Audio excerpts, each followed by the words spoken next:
Meeple Nation Podcast, episode 497, our top 5 wargames.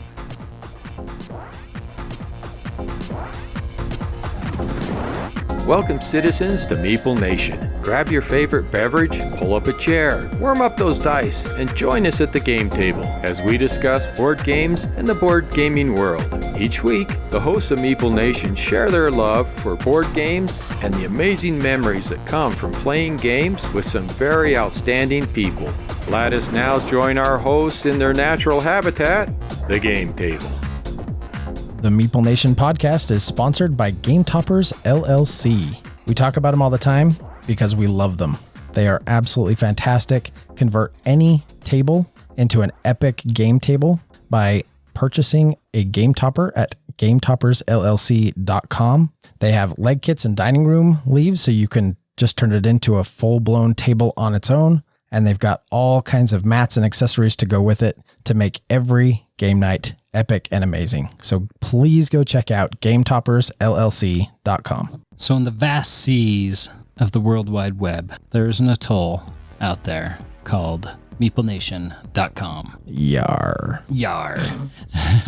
So this atoll, this small island, this speck of land in this great sea of digital information, you can find Meeple Nation at MeepleNation.com. We have blogs, we have photos, we have bios so you can learn more about us. We have an email link that you can email us, reach out to us. Our good buddy Salvatore talks to us all the time, and we've had some very good conversations with him. Talked about Planet Unknown. We've talked about big box stores, buying games, and how many times you should play a game before you expand the rules. All very interesting stuff and very worth our time. So we enjoy talking with our listeners.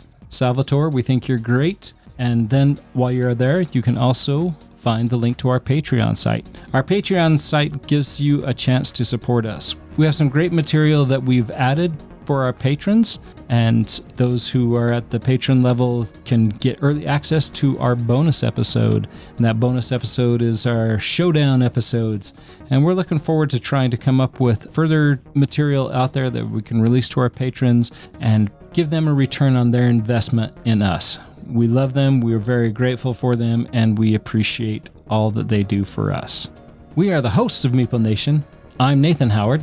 I'm Logan Howard. And I'm Douglas Stewart. We are without Andy and Dave again. Dave's buckling those shoes, I don't know where that came from. Dave's buckling down and working really hard in school, and he's trying to make some serious changes in his life. So it might be a long time before we have Dave back, but we tip our hat to him and say, good luck, Dave, and keep that nose on the grindstone. Andy, he's just a slacker. He missed tonight. Yeah, slacker. Come on, know. Andy. Like family responsibilities. Who has those? Way to go. Way to be a dad, Andy. Good grief. Well, it's one of my favorite times of every podcast. Now is the moment where we get to share some of our highlights and talk about what we've been playing over the last week or so. Nathan, hit us with a good one.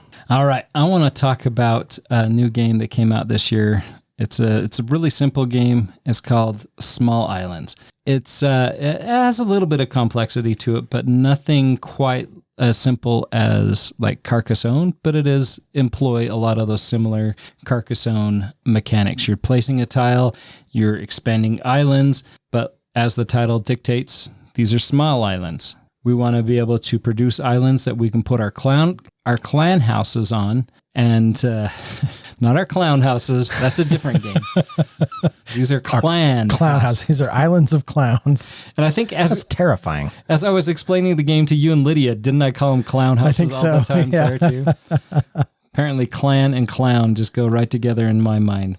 But anyways, you're trying to build clan houses on these little islands, and to build them, you have requirements. You have requirements of resources that need to be on the island. The island doesn't need to necessarily be complete, but in order for you to put a clan house on that island, you have to meet the requirements.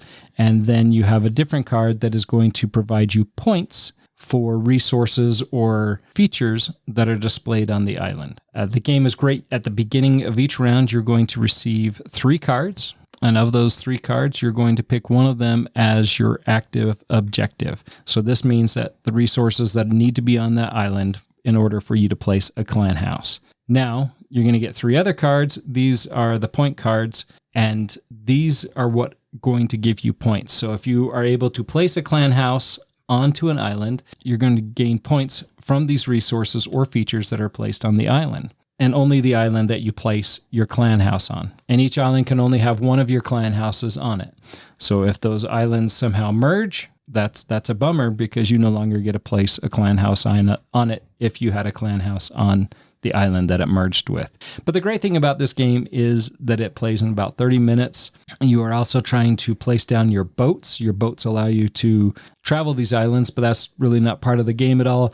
But what you're trying to do is these boats give you in-score gaming for the number of anchors, or thematically the number of ports that you're able to reach on each of these small islands. And the number of anchors that surround your boat at the end of the game are going to give you bonus points. So as you evolve throughout the game, you want to build that up as well as gain those resources throughout the round. It's a great, simple little game. It does have a BGA Board Game Arena implementation that I think it works pretty good. Sometimes it's a little bit small. It's tough to read on the phone. Sometimes it's tough to read on the computer. But still a good implementation. Doug, you and I are in the middle of 2 games because somebody doesn't know how to invite you to only one game. Yeah, that we're in the middle of 2 games of a few games. Yeah. two versions of many games. Yeah. Yeah. Somebody's got some Board Game Arena issues, maybe. But anyways, Small Island, I think it's really great. I taught it to both you and your wife, Lydia, Doug, and you both seem to enjoy it. Yeah, it was very enjoyable. A pretty lightweight game. I appreciated it for its simplicity with emerging complexity. Yeah. So as you play it, you kind of discover it's like, okay, well, this puzzle's a little bit harder to solve. And because everybody at the table has a different objective, you're kind of countering each other a lot of times. As you're placing tiles and building the features on the islands, other people are putting features or things that work counter to what your objective is.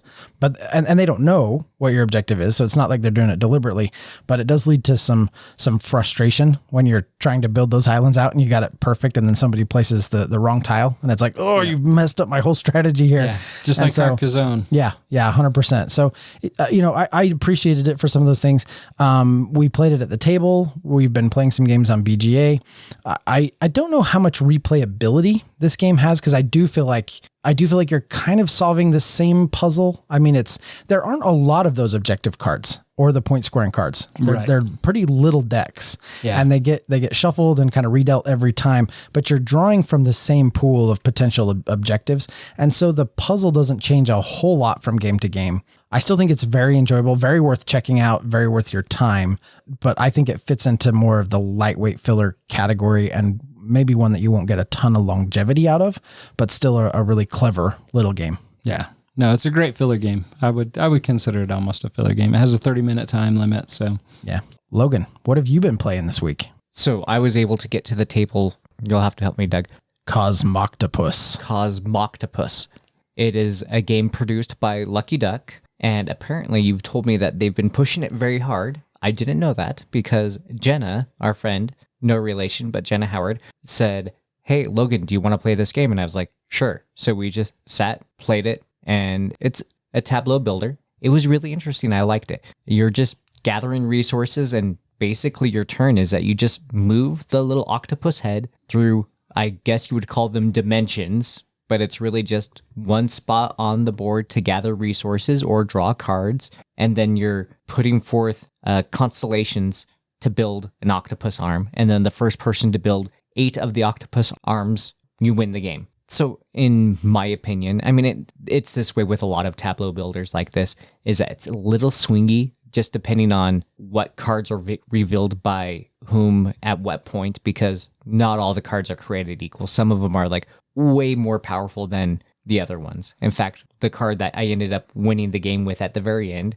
I came up from behind at one point in the game. Towards the end, I was tied with everybody else and I ended up winning the game, was because a card was revealed by somebody else and I was like, well, I have to pick that card up because if I don't, somebody else will take it. And it was move the little octopus 3 times and gain the benefit. And so I was able to finish a constellation in one turn instead of wasting 3 turns finishing it out. It's a really fun, simple game. I would highly suggest it. The artwork's really fun and pretty. Good little figures. Yeah, and kind of a fun theme, right? Oh, yeah. Like this giant cosmic space dwelling octopus that's I don't know, coming through and helping you gain resources to build constellations. Yeah, like I don't really know the theme of, because like everybody's building their own, so like I don't know how that's work, or it's all the same one but it's only coming together in your dimension when it's fully done. I don't know how it works with that. Logan, who are we to question the great Cosmoctopus? Exactly, right? And it is kind of nice because there are 3D pieces, and so you have this 3D octopus head. So like on the board, like what it is what you're supposed to do is you move it to gain the action, and then when you're done, you like twist the head to the next player to signify now it is your turn. Nice. I like that. I have heard a lot about this one. They have been pushing it. I've heard advertisements and sponsorships and stuff like this and stuff like that for a while for this game. So it's kind of piqued my interest. So maybe the next time we're at a convention, I'll have Jenna teach it to me. Yeah, I definitely think would be worth the pickup. Very cool. Well, I've had a game on my list of games that I've wanted to try for quite some time that we finally got to the table this last week. This was at Andy's game night, and we finally got to play Pathfinder adventure card game. And we in particular played... So you had never played this? No, I had never played it. It's been on my list. I know it's an older game. It's been around for a while. In particular, we played Wrath of the Ancients. So that was the set that we played. And I had a really good time. I think this is a pretty cool little game. I really love the art on it. It kind of gives you that Pathfinder or Dungeons and Dragons RPG vibe, very much so. I liked mechanically how you have these stacks of cards out on the table that sort of represent dungeons that you're delving into. And you've got to kind of close them down because the main bad that you shuffle into these decks will run from dungeon to dungeon and escape until you've kind of closed those dungeons down. I really enjoyed the implementation of the sort of RPG dice system. You know, you've got your D4s and D6s, D8s, 12s, D20, you know, all that. And your character has sort of a stat sheet, like a little card that has stats on it. And you're better at certain things if you're a dexterity-based character versus a charisma or wisdom-based character, and so on and so forth. But yeah, I really enjoyed it. I thought that it was very good. My only complaint was that we played through the first game, and then at the end of that game, we had collected some gear and some stuff that was like, you know, it was a little bit of an upgrade, some things to put into our deck moving forward into the next mission. But our characters didn't really progress. Like we didn't get like a level up, so to speak. Do you know what I mean? Yeah. And I always look for that. If I'm going to play a game like this, in my opinion, it should just be designed so that every game rewards players. I don't think there's a good reason not to do that. That should be built in. And so I was a little bit let down when we ended, and I was like, okay, what do I get? What's my XP? How do I level this character up, and what do I get for the next game? And it was sort of just like, well, you know, you found a cool javelin. Yeah, it goes in your deck. So good luck on the next mission, buddy. You know, kind of thing. And it was like, oh, really? Like I want to level this guy up a little. So in that regard, I feel like it kind of fell shy of true RPG, the true spirit of an RPG. Yeah. Otherwise, thought it was great. Yeah. I mean, it does try to emulate that RPG feel into a card game. You nailed it with the evolving dice, depending on what your strength is and what your ability is.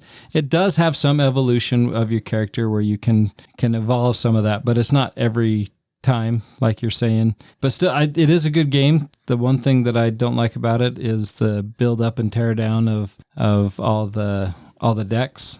And I remember I went over the next day to help Andy clean up. We were moving his game topper for something, and that game was still sitting on his table, not fully put away, because it's one of those games like, oh, I'll get to it later. I'll finish it. Yeah. Well, cleanup isn't as simple as just, okay, we'll gather all the components up, put them in their bags, throw it in the box. It's like, no, we've got to like deconstruct all these decks and put everything back where it goes. Doug, I would suggest second edition. Second edition, they do help the progression. So that way you do feel after the missions, you do progress more. They do give you the option after the missions that you get to choose like a feat. You get to choose a stat increase. They do give you a little bit more control over your destiny to make you feel that you control that more. Okay, so this does have a second edition that changes some of that then? Yes. Well, it's not called a second edition, but it's a second adventure, right? No, it's called second edition. Well, I mean, I don't know, so I'm just going to trust you. So they had the different adventures. So I can't remember them all off the top of my head. There was the pirate one. There was Wrath. There was Rise of the Rune Lords, Skull and Shackles, and then the core set. Okay, and I'm seeing a lot of these. I'm seeing a lot of these games that came out like pre 2019, and then on the list on BGG, I'm seeing a Pathfinder adventure card game core set that came out in 2019. So I wonder if that's the one you're talking about. Yes, that is second edition. And then they had only one expansion that I saw that came out with it, since it's like Blood something or another. Okay, interesting. Well, I'll have to do a little research. I know that some of these have been hard to find, like they're not in print, right? Currently. Right. So maybe I'll have to do a little research and track down a second edition core set, because if it fixed that problem, I'd be really interested in playing this on a more regular basis. Or you could just look on the shelf because it's here. Oh, do you have it, Nathan? You've got that. Logan has it here somewhere. Oh, awesome. I mean, Nathan has it because Logan doesn't take it home. So yes. Okay, so when we're done recording, we'll hunt through all the shelves and try to find the second edition core set. That's awesome. Yeah, the Pathfinder adventure card game, Curse of the Crimson Throne Adventure Path. Yeah, I think that's the only expansion that they had for the second edition. Very cool. Yeah, this is a game that I enjoyed. I enjoyed it on, there was an app of it that I enjoyed more because I didn't have to deal with the cleanup takedown. But still a very good game. Except the app sucked away way more of your life than you were prepared to look at. You're not wrong, Logan. Because it made the mistake of telling you how many hours you sucked away when you went to like save your game, and you're just like, holy crap, 16 hours? Like, didn't I just download this yesterday? Yeah, it's nothing like my 60 days or 120 days, or my 1 year of life sucked away from World of Warcraft. Yeah, we don't need to talk about World of Warcraft. That's not a thing that needs to get brought up right now. That'll just make everyone sad. Indeed. So that's it for our highlights. Let's get into what we're here for tonight, and that would be our top 5 war games. Yeah, so I think we had kind of we got lost in the woods, I think, a little bit on our last conversation where we were talking about war games in general. I think it was a fun discussion, but we kind of were all over the place with war games in general and mechanisms and all that kind of stuff. So I'm excited to have an episode here where we can just kind of laser focus in on some of our favorite war games and explore those a little bit. So let's get to focusing. Let's get focused on some of those games. Logan, why don't you start us off with number 5? I don't have a number 5, so I'm done. I'm focused. Nathan, let's start with your number 5. All right. We'll jump. Actually, you and Andy. So we're going to talk about Andy's. We'll mention his. He's not here tonight. He doesn't have a number 5 either, so right. We're done. He did put his list on our show notes, though. So he also did not have a number 5, just like you said. So we will skip him, but we will mention him. So you and Andy will pick up with number 4. So you're right. Let's start with number 5 with Nathan. So I have a number 5, and as I was writing this and as I've been thinking about this game actually probably should have gone higher on my list. But this game is HeroScape. HeroScape came out in 2004. It is a game released by Hasbro. It was a game that I came across at the shelves of Walmart, and it had little, not necessarily booster packs, but it had little blister boxes that had little armies in it that you would go. And in fact, I have several of these packages of 4, 5, 6 figures still that I haven't gotten out to incorporate into my collection since it's been a while since I've played the game. But this is it's a fantasy board game battle. And the great thing about this is you build your terrain. And this terrain is set up of plastic hexes. So actually a lot of this terrain is sought after by other gamers.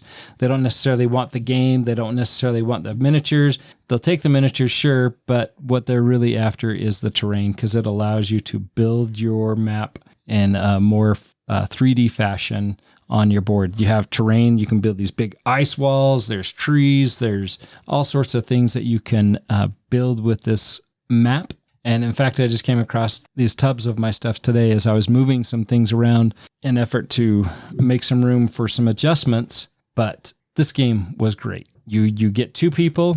You can play 3 or 4 people if you want. It works really good with 2 people, though. You come together and you decide, we're going to put together a 800-point team, a 900-point team, and then each person is going to go through these heroes and select their heroes, build their team, start on one side of the board, I'll start on the other side of the board, and we're going to send these armies at each other, and mayhem and melee ensues, and much fun is packed into this impressive game. So this game really was it had a lot to do with the terrain too, right? Like those Absolutely. terrain, I mean, playing with the terrain alone was fantastic. Yeah, I mean, you could build your board. You would incorporate rules like hills, mountains. If the tile was 2 or 3 pieces up, then you couldn't necessarily just jump up it. You had to climb it or go around it, depending on if your character had flight or not. And that was what's so great about this game, and also why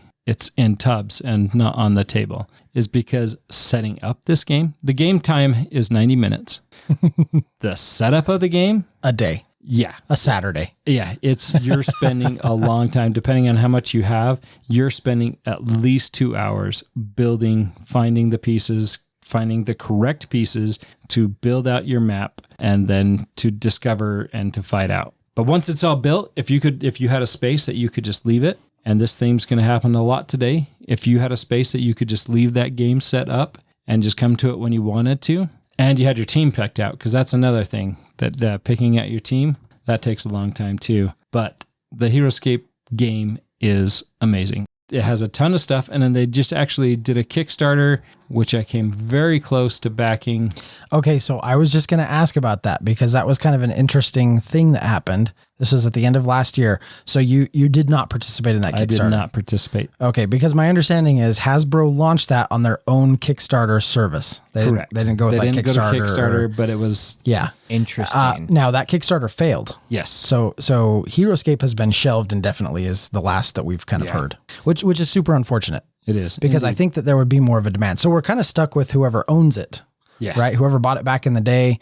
That's kind of what we have as far as HeroScape goes. And that's the other thing is a lot of people really don't want the game itself. A lot of people really want The terrain. the terrain. Yeah. Because you can use it with most any RPG game and a wide variety of miniatures games that you can expand on that. It's great. But I think the game itself is very well done. Yeah. And a lot of the players and a lot of the pieces are, I feel they're fairly well balanced. And again, I mean, you go back to this, where I talked about last week that Star Wars, The Queen's Gambit, being designed by Rob Daviau. Mm-hmm.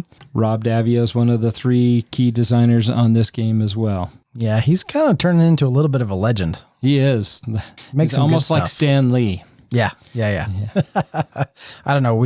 I don't know if we can bestow that on him quite yet. No, but, not quite yet. but he's he's on his rising way. in the ranks. Yeah. Yeah, I really like Rob's stuff. He does good work. If you have it, it's great. And most people are reluctant to sell it, but there's people who are very anxiously after that terrain, and people will scour thrift stores just looking for any bits and pieces of that to get. But HeroScape is a great game. I thoroughly enjoy it, but it's one of those games that it'd be nice if you had a room that you could just set. If everybody had like 30 rooms in their house. This is my HeroScape room. This is my HeroScape room. Yes. Love that. And you could set it up. And to provide proper lighting for each room. Yeah.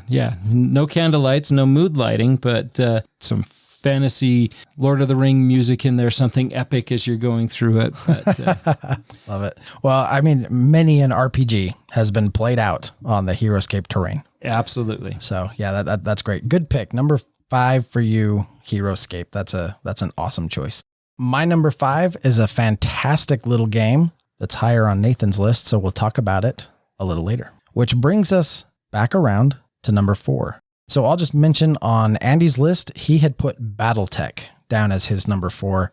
I think this is a good pick. I've only played this once, but I think it's awesome. You know, you pick a weight and then everybody builds a mech based on that weight, and you just go battle them out on a board. Yeah, and this goes back to 1985, and I think Andy's had it since then. He's played this game tons. He's talked about it in the past with great love for this game. Yeah, it's good. And that's a great number 4 pick for Andy. Logan, what was your number 4? Well, I was actually just going to mention with BattleTech as well is our friend Jared. That's like one of his few board games that he's super excited to play if it ever comes up is BattleTech. I don't know if it necessarily, I mean, it is a board game for sure. but I think that's why he likes it, because it's on the border. Yeah, it's on the edge of the board game family. But he is excited. Yeah. Yeah. And the No, one he time is. that I played it was with him, and he was very excited about it. And it was a lot of fun. I can see why he enjoys this. Number 4 for mine is Risk. And a lot of that has to do with just fond memories because, I mean, overall Risk, it has had its place in the genre. Absolutely. It's not a great game anymore, in my opinion. But overall, I think it's been great just for me personally. Great memories. I actually think Risk is a really solid pick. I think you're right, Logan. I think that it is not a technically good game anymore, but boy, it really plays on everyone's nostalgia. Seems like we all played it as kids and have fond memories. I mean, and if we're being honest, maybe really even not all that fond. I mean, how many games of Risk probably ended with upturned boards and pieces all over the place because someone got ticked off at the dice or couldn't stand the game?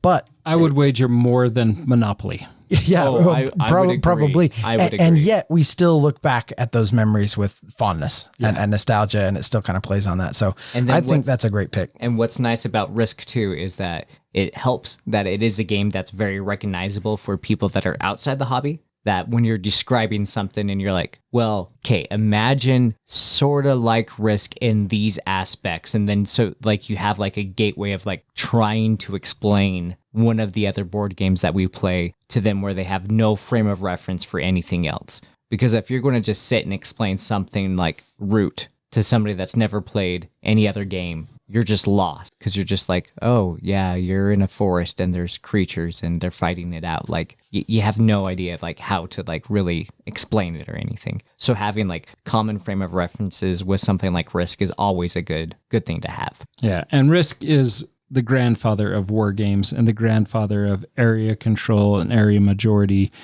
games. Curse words. Yeah, within the Risk gaming is a hobby. 4-letter word. Yeah. It is, yeah. And it belongs in the 4-letter word group, yes. Awesome. Good pick. Nathan, what is your number 4? My number 4 is another game that falls right in line with Heroescape. And it is not my last Star Wars game on my top 5. This is Star Wars Legion. Star Wars Legion came out 2018. It's a Final Fantasy game. It's a lot like Heroescape, but it's awesomer because it's Star Wars. Awesomer. Awesomer. It is awesomer.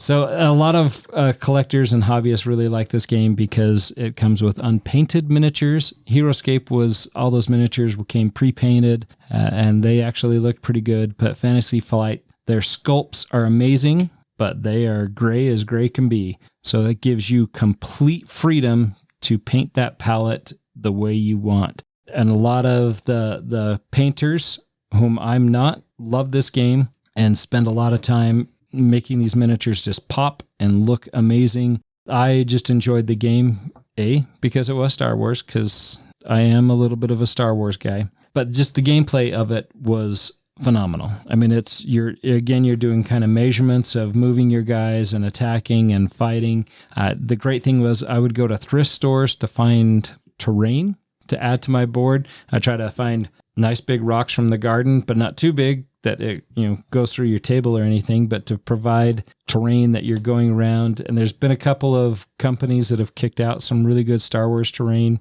and I have quite a bit of that. Even using some medieval terrain that you can kind of have those castle ruins that you can use.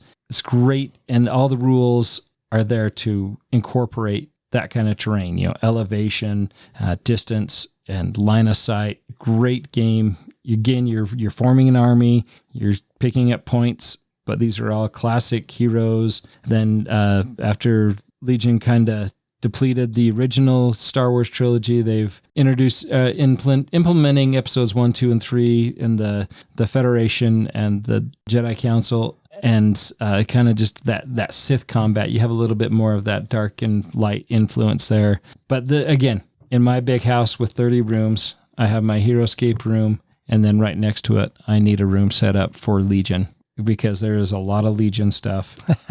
And you set that up on a table. It is, it's kind of burdensome to try to set up. But the great thing is you'd use your game topper mats.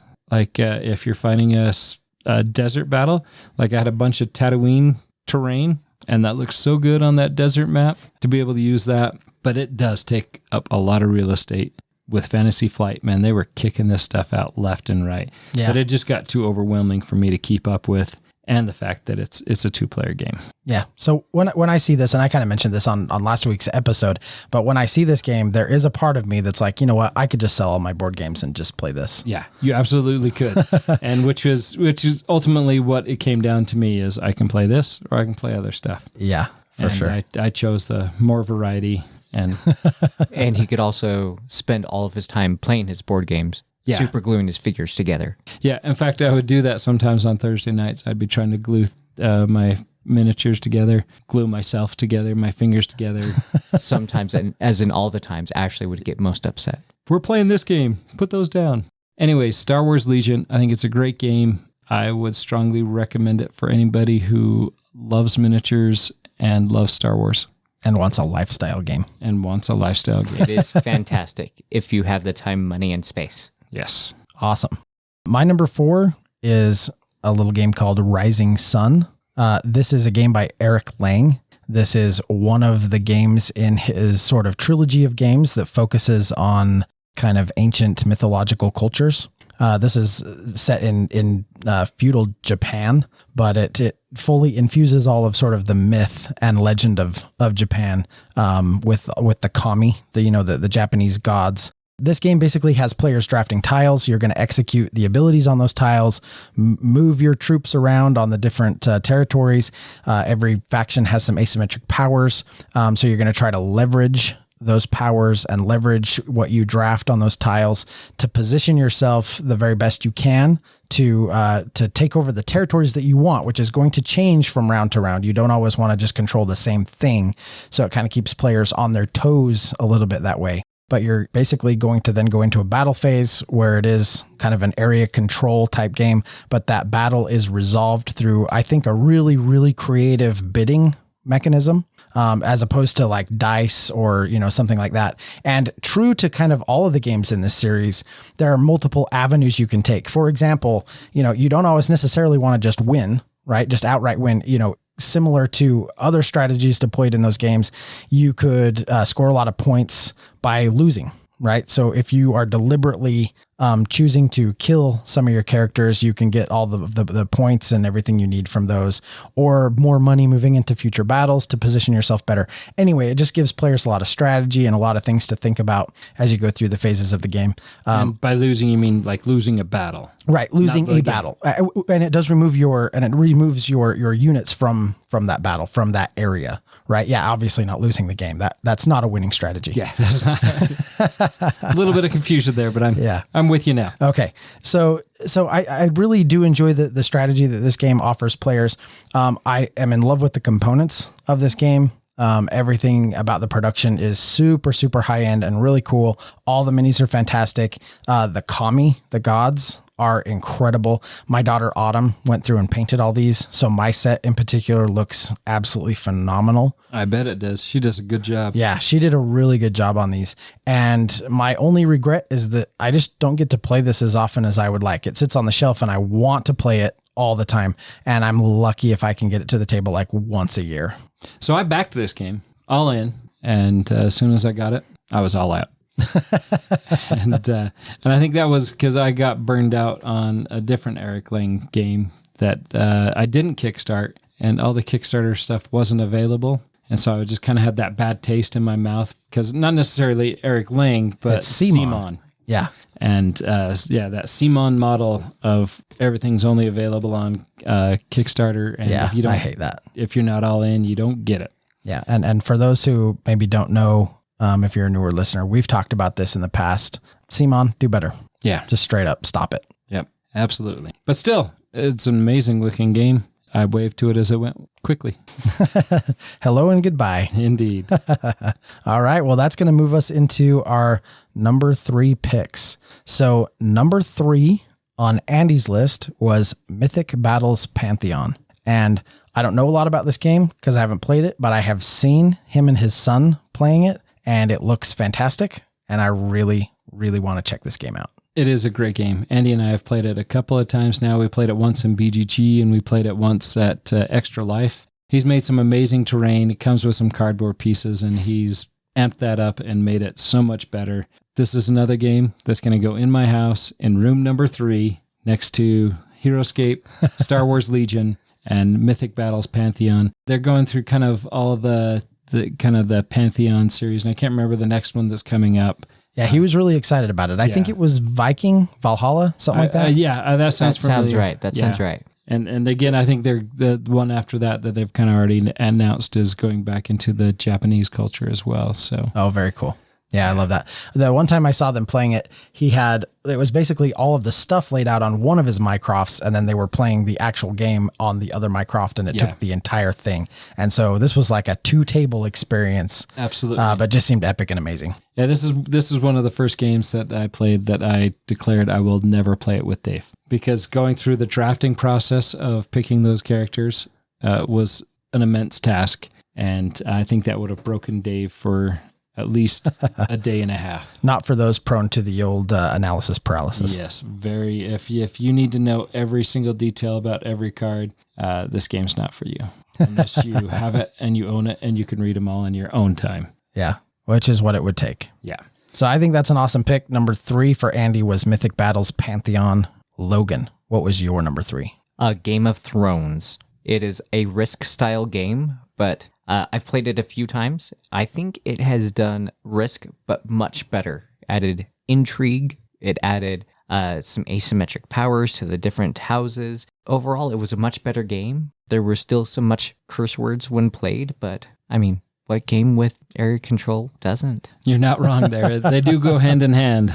Yeah, those things do tend to go together, it seems like. They encourage when you play the game of making alliances and betraying each other, and so things like that happen in this type of game, and it's very common, and it ebbs and flows, and yeah, it just happens, and they actually did a very, very good job with this game, so if you have an opportunity to play the game, I would highly suggest it. Very cool. And Nathan, that brings us to your number 3. So my number 3 is Logan's number 2, so we'll hold off till then.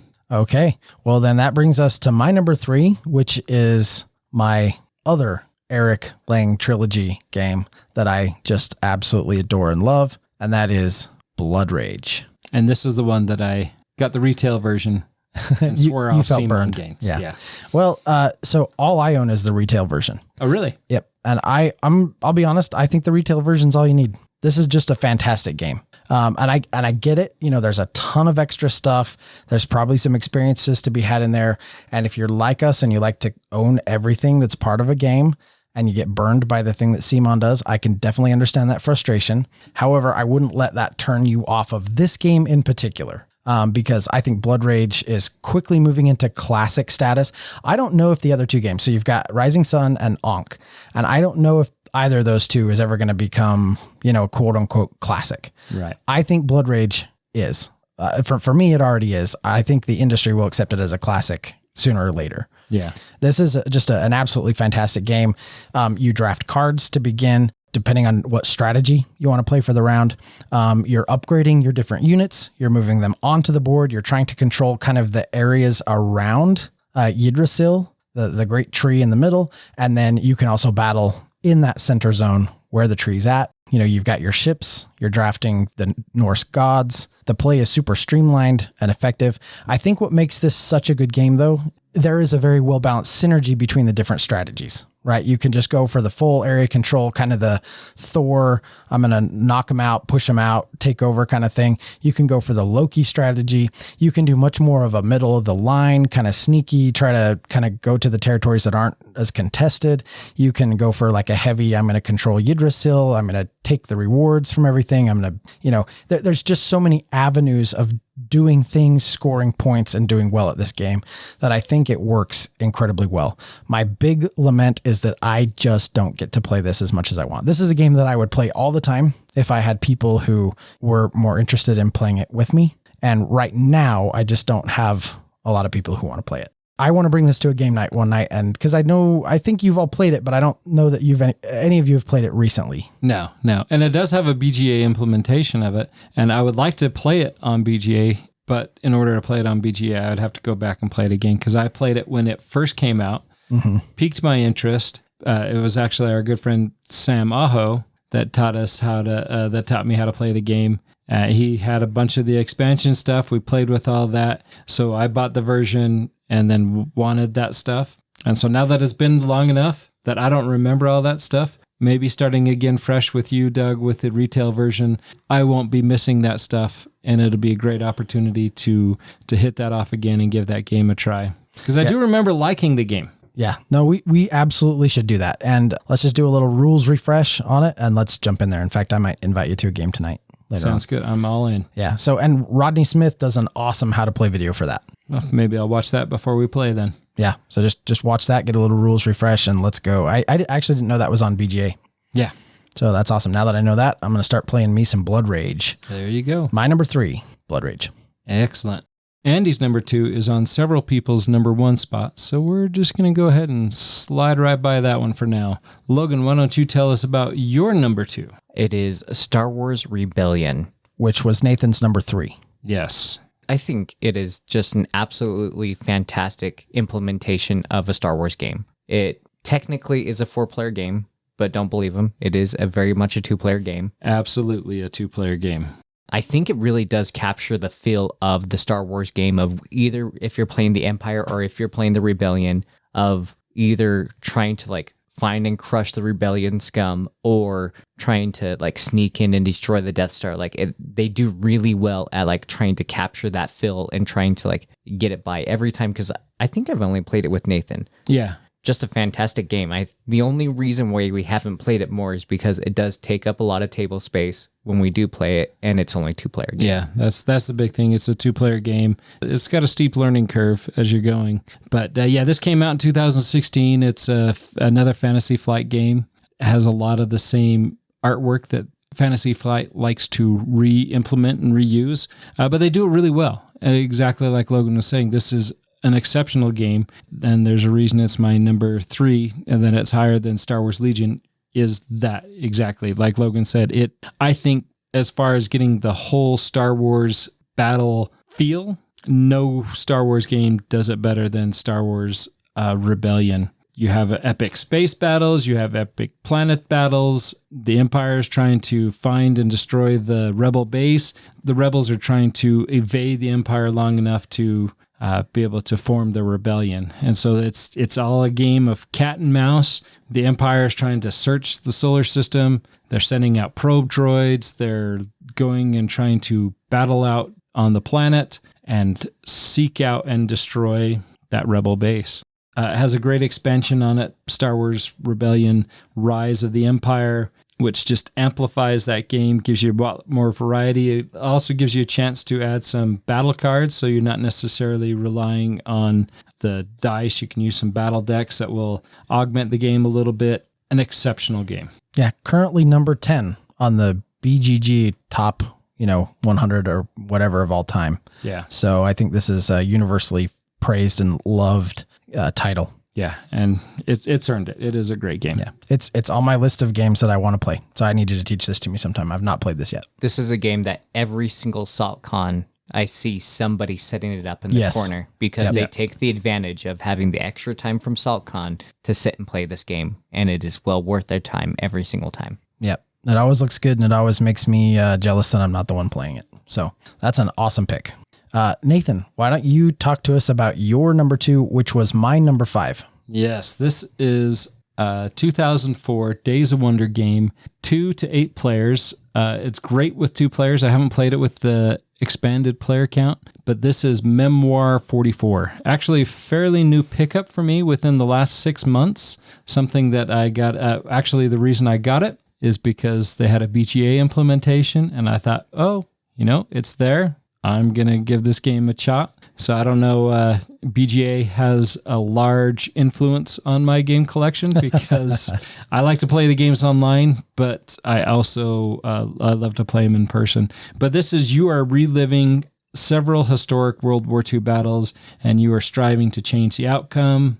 Really just a face-off battle, Axis versus the Allies in all these different theaters and scenarios that go along. And there's a little bit of history that's involved in each one that talks about the background of the battle and why this battle was important and why the steps that were in place were the advantage for either the Axis or the Allies at the time. Great game. Doug, you just picked up a copy at SaltCon. I did. There was a copy there, and it was pretty cheap. I kind of got it for a steal. And we have talked on and off for a while about combining two to do the epic mode, the 2v2. And what I like about that is that the way it's implemented, my understanding is that you put the boards together, and even though you're on teams, you're still controlling your own cards, your own section of the board, your own units, all of that. It's all yours. You're not sharing that with your teammate, right?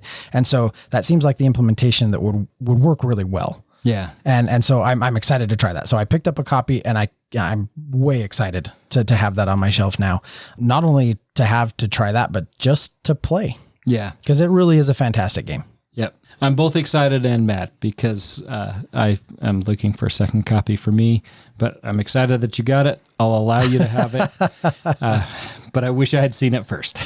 But that's Memoir 44. That has a ton of expansions, a ton of new content, terrain. It's got those really cool little bunker pieces that you kind of hide pieces behind, and that change the outcome of battle and change the hex that those units are on. It's really cool. And I love how this game lets each player play both sides. Yeah. Because some, honestly, they are a little imbalanced. Absolutely. A little bit, right? I mean, the overall experience you're going to have is balanced, but you're going to be playing the game as one side, and the game doesn't end when that is over. That's the first half. You flip the board around, or players can swap sides of the table, I guess, if you really wanted, and then you play it from the other side. And then victory is going to be determined by like the medals that you collect through the course of both halves of that experience. Right. The total. And so, of both. yeah, so it's kind of a gauge of like who played the different sides better, even if they're not fully balanced. And I love that. I actually think that's a really cool mechanism. I think it's a mechanism that I actually wish more games would implement. Make the overall experience a little shorter and let people play it twice from each perspective in order to get like an overall score. And I wish more games did things like that. Absolutely. Even playing some implementations on BGA, I don't think it doesn't have the exact same feel. It doesn't have anywhere near the feel of playing it in person, especially since you and I play turn-based. So I'll take a turn and play my other 30 games, 50 games, 64 games, and then come back to it, and we maybe take a turn a day. It works really good if you're going to be playing that implementation live, and several people do that. But for us and our busy schedules, that doesn't quite work out. So we take these turns.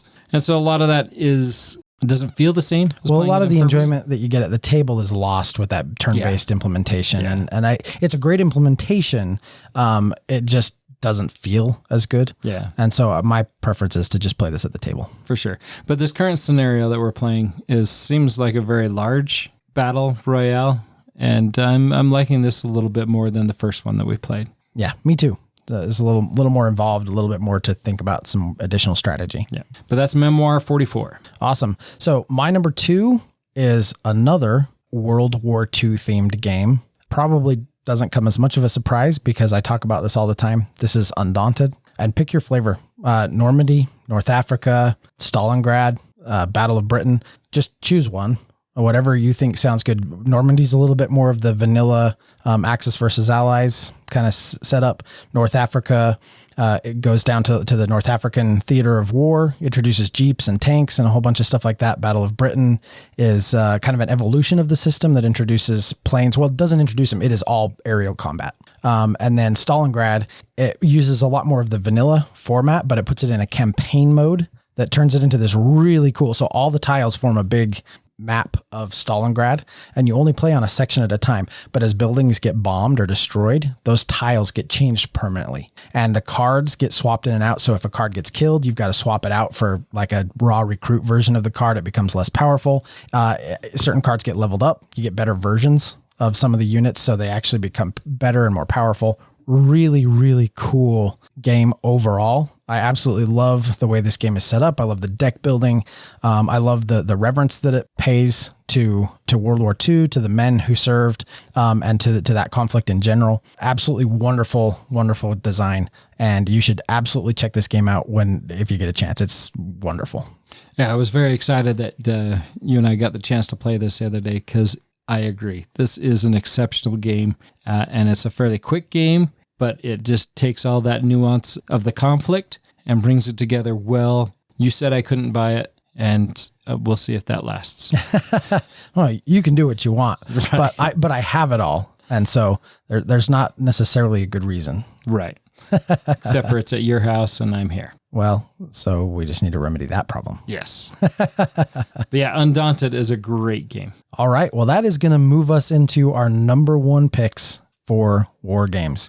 And on Andy's list was the Star Wars miniatures game. And this is a game that I own as well. Wasn't nearly as invested in this game as Andy. You can go over to his house and he has a tub full of some of the vehicles. He has this big AT-AT that is part of that. There's TIE bombers, there's snow speeders, all sorts of vehicles and terrain, all sorts of vehicles and characters that go with this game. I just had some of the base characters. I bought them mostly because when we were playing Star Wars RPG, they worked great. But the game is great. It's another, you're going to pick a point value, build your team, go head to head and destroy each other.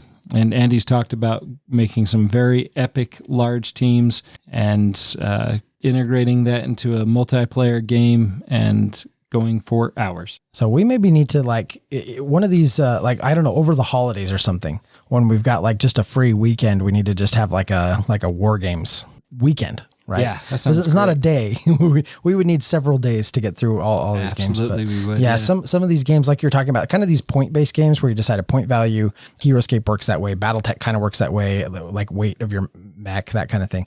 But some of these games that operate that way seem just like a ton of fun. And almost like a lot of the fun is in the creation of your army and what you're going to go into battle with. Maybe not more so than the gameplay itself, but that seems to be as fun or enjoyable or as important a part of the game as actually playing it. Yeah, and like it is choosing and then just seeing how well it does or doesn't do, right? Yeah. Point spending, team building. Yeah, it is a big part of the game. And I feel bad that I don't let Dave have that when I'm playing with him, but give him a couple of days, a week's notice. He can build his team. He just has to do it beforehand. Yeah. Awesome.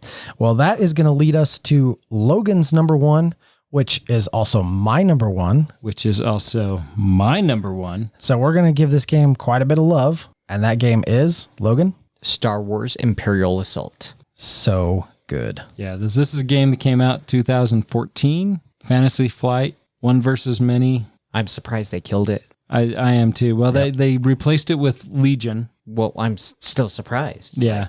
A lot of Fantasy Flight's focus was it has a scrimmage version. And that was something I never looked into. I was all about the campaign. No, it was all about the campaign for me too. I mean, they do have the app that has a couple of storylines there. Yeah, so I actually think that was part of what killed this game.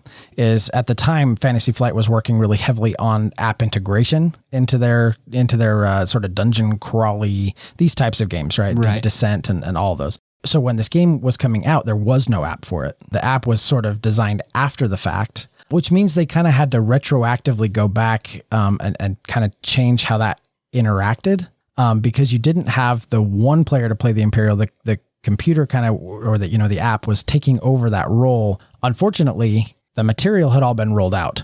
And so creating all those campaigns in the app would have been, I think, just an absolutely daunting task. Yeah. And so they had to kind of create their own app-based stories that sort of basically just kind of begged and borrowed pieces and parts from mostly the core box. I just don't think it worked very well. And I think they were the ones that lost steam for it because the community didn't. Yeah, absolutely. It shocked a lot of people that they stopped making this game because it was so good. They had the core box, and then they have 3 big expansions and 3 smaller expansions. So there was like Return to Hoth, which we played through and was fantastic. And then they had Heart of the Empire and Jabba's Realm, which were full campaigns and were amazing. And then they had these little boxes. There was the Bespin Gambit and the Tyrants of Lothal and Twin Shadows. Right. All of them just amazing. If you wanted to play a longer campaign, you get one of the bigger boxes. A smaller campaign, you pay one of the little ones. Just an absolutely fantastic game. And if you've got a player who enjoys playing the Imperial side of things and can do that well, it's a riot. Not just for that player, but for the rebels. Yeah. For those who are going up against them. And you've got a human brain instead of an app brain, adapting and developing strategies on the fly, and you're throwing things at the players. Man, it's such a cool game.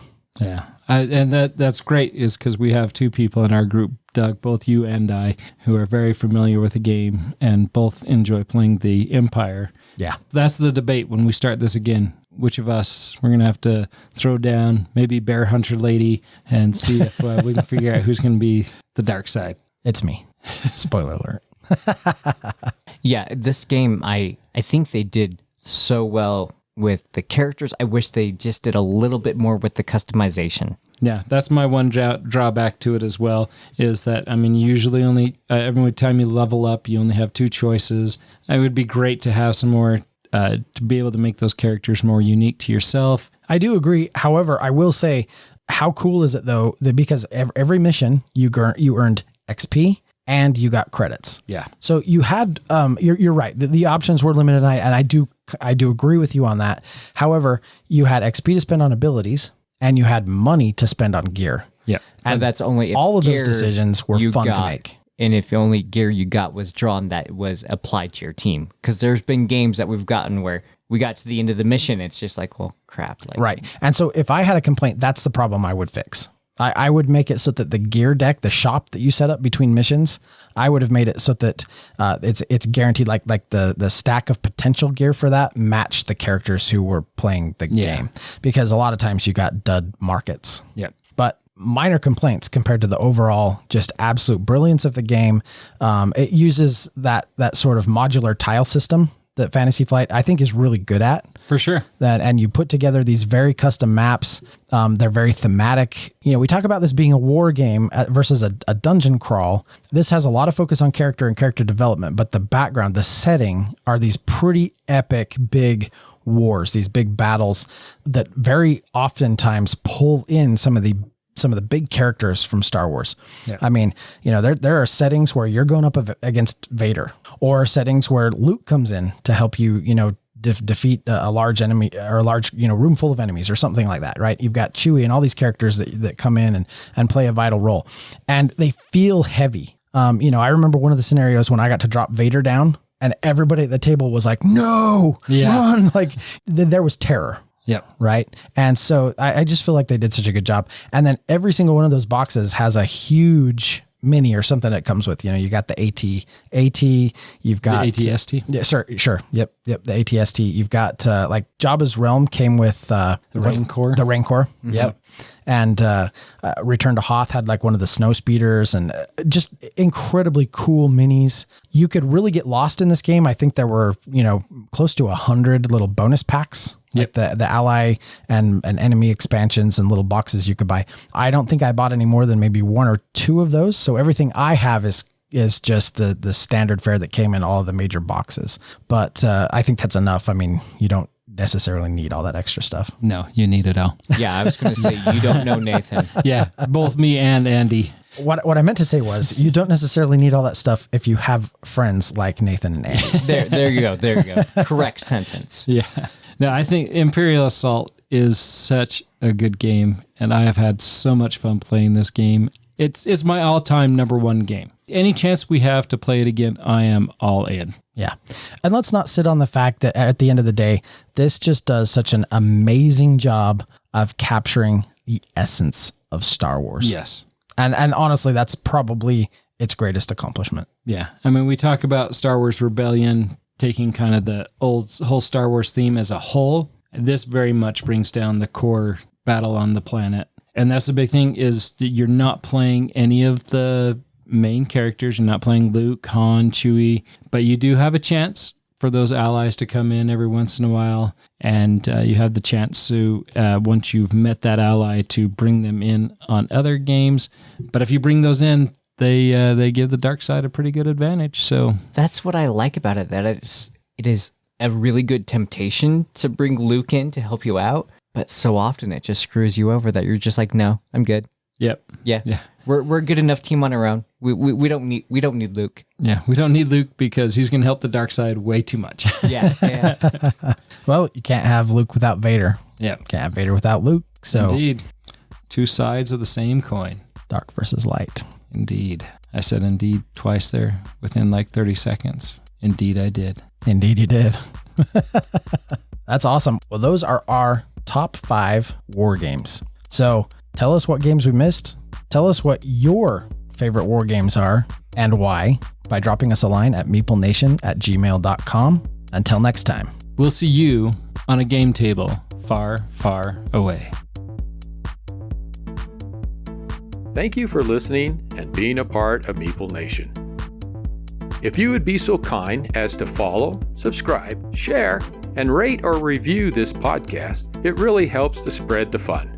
You can be more involved in supporting the podcast by joining the nation at patreon.com/MeepleNation, or you can find a link at the top of our webpage, meeplenation.com. And while you're there, look at all our extra content. There are links to all our past episodes, a wide variety of blogs, pictures from our Instagram feed, and bios for all the hosts and our awesome bloggers. Follow us on Twitter, Instagram, and Facebook, all under Meeple Nation. If you would like to chat with the hosts or other members of the nation, you can join our Facebook group, Meeple Nation Off Air. We hope to see you again at a game night, a con, or maybe a suspense-driven evening of werewolf. Thank you for listening and supporting Meeple Nation, and stay tuned for next week's episode. Thank you so much for listening. We very much want to thank our patrons who help keep the podcast running. I personally want to thank my co-hosts for all the help they provide with both content here on the podcast, in addition to what we have available on our website. Without them, the podcast would not happen. If you too would like to support the podcast, you can join the nation at patreon.com/Meeple_nation. Or you can find a link to Patreon at the top of our webpage, meeplenation.com. If you have any questions, comments, or games you feel should be on our radar, you can always reach us at meeplenation@gmail.com. We can't wait to hear from you. I am grateful to Doug and Andy who helped me edit episodes, and I want to thank James and Kim Clark who do the editing on our blogs and on our webpage, which can be found at meeplenation.com. We want to thank Brain Detergent for our music. If you want to find more from him, you can follow his links that can be found on our webpage, or simply search for Brain Detergent on YouTube to find more of his tracks. Thank you again for listening and being part of the Meeple Nation community.